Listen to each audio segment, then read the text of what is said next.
बिस्मिल्लाहिर्रहमानिर्रहीम, अस्सलाम वालेकुम। मेरा नाम असद याकूब है और आइल्स के बैंड डिस्क्रिप्टर जो है वो मैं आपको बता रहा हूं। अब मैं आपको बताऊंगा 7 बैंड्स का कि अगर आपका टारगेट 7 बैंड्स है या लेस देन 7 है, 6 बैंड्स है, तो आपका क्या क्राइटेरिया होना चाहिए, राइट। इसके अलावा आप बाकी का क्राइटेरिया भी चेक कर सकते हैं, बैंड 5 का, बैंड 4 का, 3 का, 2 का, 1 का, लेकिन वहां तक जाने की जरूरत नहीं है। अच्छा बैंड जो है वो मिनिमम 6 से स्टार्ट होते हैं, तो इसलिए मैंने आपको 7 तक बस बताना है, 7 से आगे का नहीं बताऊंगा, राइट, क्योंकि मैं यही चाहूंगा कि आप 7 मिनिमम जो 7 बैंड है उसका क्राइटेरिया फॉलो करें। ओके जी, बैंड 7 का जो क्राइटेरिया है वही 4 कैटेगरीज हैं। पहली कैटेगरी है टास्क रिस्पॉन्स, दूसरी है कोहेरेंस एंड कोहेजन, तीसरी है लेक्सिकल रिसोर्स और चौथी है ग्रामेटिकल रेंज एंड एक्यूरेसी। तो 7 बैंड में टास्क रिस्पॉन्स है addresses all parts of the task, यानी जो टॉपिक में आपको जितने भी पार्ट्स दिए हुए हैं आप उनको एड्रेस करते हैं, so you will be able to get 7 bands.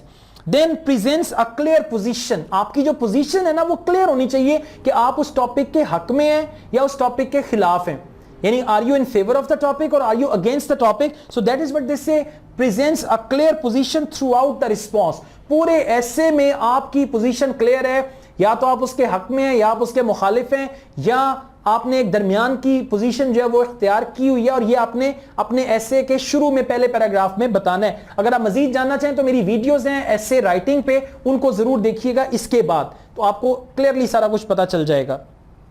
Presents x tends and supports main ideas. अब आप क्या करते हैं, जो मेन आइडियाज हैं उनको आपने प्रेजेंट किया सेंटेंसेस की फॉर्म में, फिर आपने उनको एक्सटेंड किया यानी फैलाया मेन आइडियाज को, और फिर आपने उनको सपोर्ट किया with the help of examples. But there may be a tendency to over generalise and over supporting ideas, कि टेंडेंसी है कहीं आपने कुछ ज्यादा आइडियाज दे दिए या आपने ज्यादा ही टॉपिक को जनरलाइज कर दिया, right, there is the tendency of that as well. Ideas में लैक फोकस, कि कुछ ऐसे आइडियाज भी आपने एक्सप्लेन किए हैं जिसमें फोकस कम हो रहा है, यानी आपका जो स्टैंड पॉइंट है उस पे आपका फोकस कम हो रहा है, even then they can give you 7 band.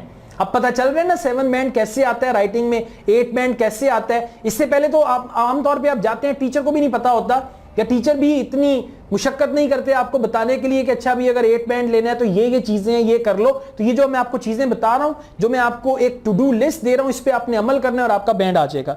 Next है कोहेरेंस एंड कोहेजन। अब कोहेरेंस एंड कोहेजन में 7 बैंड के लिए सबसे पहली चीज है logically organises information and ideas, कि आपने जो इंफॉर्मेशन प्रेजेंट की है अपने ऐसे में उसको आपने लॉजिकली ऑर्गेनाइज किया है, और जो आपके आइडियाज हैं वो भी लॉजिकल हैं। ये मैं पिछली वीडियो में बता चुका हूं कि लॉजिकली क्या होता है। There is clear progression throughout, कि पूरा जो आपका एसे है वो आगे बढ़ रहा है। प्रोग्रेशन का मतलब है कि एसे जो है स्टेप बाय स्टेप आगे जा रहा है। आपने पहले एक आर्गुमेंट दिया, फिर आपने उस आर्गुमेंट को एक्सप्लेन किया, फिर आपने उससे रेलेवेंट कोई इलस्ट्रेशन या एग्जांपल दी, फिर आपने उसको कंक्लूड किया। ये क्या है, ये आपकी प्रोग्रेशन है थ्रू आउट उसमें।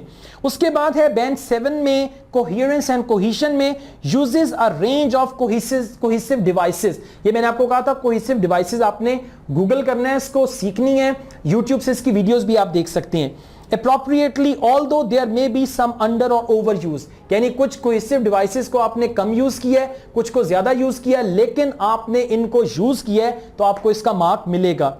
Presents a clear central topic, कि जो एक बुनियादी टॉपिक है उसको आपने प्रेजेंट किया clearly with in each paragraph. Her paragraph में, हर पैराग्राफ का एक टॉपिक होता है, यानी हर पैराग्राफ जो है उसका बेसिकली एक आर्गुमेंट होता है, उसका एक टॉपिक होता है, तो उस टॉपिक को हर पैराग्राफ को आपने प्रेजेंट किया है एक बड़े क्लियर अंदाज में। ये करेंगे तो आपको कोहेरेंस एंड कोहेजन में 7 बैंड मिल जाएगा। आइए आगे बढ़ते हैं। नेक्स्ट है लेक्सिकल रिसोर्स। अब देखते हैं कि 7 बैंड के लिए किस किस्म की वोकैबुलरी चाहिए, तो फिर हमारा 7 बैंड आएगा।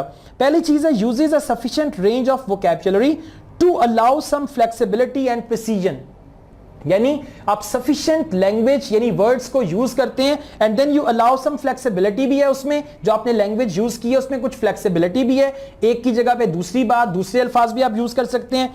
एंड प्रिसीजन, यानी बड़ी एहतियात के साथ प्रिसाइजली नपे तुले अंदाज में टॉपिक के मुताबिक, सिचुएशन के मुताबिक आपने वर्ड्स यूज किए। uses less common lexical items with some awareness of style and collocation, कि जो less common words हैं इंग्लिश के, वो वर्ड्स जो बहुत आम वर्ड्स नहीं है, आपने उनको इस्तेमाल किया है with some awareness of style, कि उन वर्ड्स को कहां पे लगाना है, वो कैसे इस्तेमाल होने हैं, उसकी आपको अवेयरनेस भी है। एंड कोलोकेशन, कोलोकेशन का मैं बता चुका हूं, वो वर्ड्स हैं जो इकट्ठे आते हैं तो आपने कोलोकेशन का भी इस्तेमाल किया है। और लास्ट है ग्रामेटिकल रेंज एंड एक्यूरेसी, इसमें क्या है, uses a variety of complex structures, मैंने बताया था सेंटेंस स्ट्रक्चर्स सीख लें और सारा कुछ इसके बारे में पिछली वीडियोस में मैं आपको बता चुका हूं।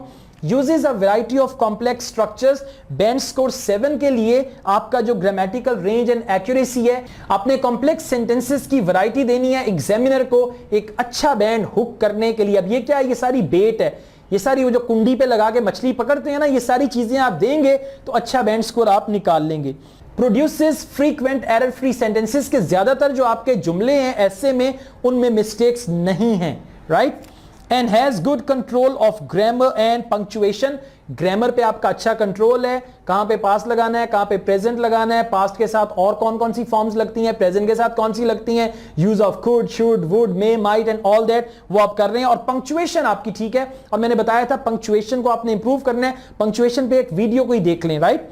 But may make a few errors, यानी इसके बावजूद कुछ ना कुछ गलतियां भी हैं। अब ये क्या है, ये क्राइटेरिया है हमारा बैंड स्कोर 7 का, राइट। एक काम करें, इस पूरी वीडियो का, अगर आपका टारगेट 7 बैंड्स है तो इस पूरी वीडियो का एक 1 पेज हैंडआउट बनाएं और उस हैंडआउट को फॉलो करें। एक काम आप और भी कर सकते हैं, पहले आप 7 बैंड का हैंडआउट बनाएं, उसको फॉलो करें, कुछ 10-15 दिन के बाद 8 बैंड का एक हैंडआउट बनाएं, उसको फॉलो करें, उसके मुताबिक एसेज लिखें, उसके मुताबिक लेटर लिखें, उसके मुताबिक रिपोर्ट लिखें, फिर आप 9 बैंड का एक हैंडआउट बनाएं, राइट। अब डायरेक्ट 9 से स्टार्ट भले ना करें, 9 बैंड का आखिर पे 1 पेज हैंडआउट बनाएं और फिर एसेज लिखें, उसको टैली करें, फिर देखें मेरे इस ऐसे में 9 बैंड्स वाली क्वालिटीज हैं कि नहीं है। 9 बैंड वाली क्वालिटीज होंगी तो 9 बैंड आएगा, वरना बैंड का बैंड बच जाएगा, right. So that's all, thank you very much. अगर आपको ये वीडियो पसंद आई हो तो इसको लाइक करें, इसको चैनल को सब्सक्राइब करें और इस वीडियो को शेयर करें दूसरे लोगों के साथ, उनको भी बताएं मेरे इस चैनल के बारे में और इन वीडियोस के बारे में। इसके अलावा मैं ऑनलाइन आइल्स की कोचिंग भी देता हूं, अगर आप मुझसे ऑनलाइन आइल्स पढ़ना चाहें, मेरा व्हाट्सएप का नंबर दिया हुआ है, आप इस नंबर पे मुझसे कांटेक्ट कर सकते हैं। और मैंने आइल्स का एक कोर्स भी बनाया है आइल्स किट के नाम से, अगर आप इस किट से आइल्स की घर बैठे तैयारी करना चाहें तो आप ये किट भी ले सकते हैं। इसमें 4 किताबें हैं और 8 डीवीडीज हैं। इन डीवीडीज में मेरे अपने वीडियो लेक्चर्स हैं जिसमें मैंने आइल्स को एक्सप्लेन किया है। So this kit can help you as well improve your IELTS and it will help you get a good band score. Asad Yaqub wishes you all the best and I wish you 7 bands, right, क्योंकि आपने अभी 7 bands की video देखी है, इससे नीचे नहीं जाना, इससे ऊपर जाना है। टेक केयर, अल्लाह हाफिज।